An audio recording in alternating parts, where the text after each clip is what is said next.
Dinners हे सगळे बाहेर होतात, हॉटेलांमध्ये डिनर्सला जाणं हे अतिशय न्यू नॉर्मल झालेलं आहे. अशा वेळेला हॉटेलमध्ये काय ऑर्डर करता येईल, तुका म्हणे त्यातल्या त्यात जे हेल्दी असेल? हेल्दी म्हणाल तर आपलं रोजच्या जेवणाला साधर्म्य असणारे पदार्थ ते घेता येतील आपल्याला. कारण आपल्याला त्या पदार्थांपासून त्रास होत नसतो हे आपल्याला माहिती असतं. त्या वेळेपुरतं खायला छान लागणारे पदार्थ, पण नंतर जर पूर्ण तुमचा दिवस खराब करणार असतील, तर असे पदार्थ नक्कीच टाळायला पाहिजेत. म्हणजे घरातल्या खाण्याला साधर्म्य असं असणारे. म्हणजे राईस, जिरा राईस किंवा जिरा जो राईस हॉटेलमधला.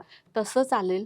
किंवा मग आता आपण नान हा मैद्याचा असतो, तर गव्हाची रोटी अर्थात त्या हॉटेलमध्ये तेवढं ते व्हेरिफाईड आपल्याला हवं की ते नक्की तिथं ते छान मिळतं ना, तर तसं चालेल.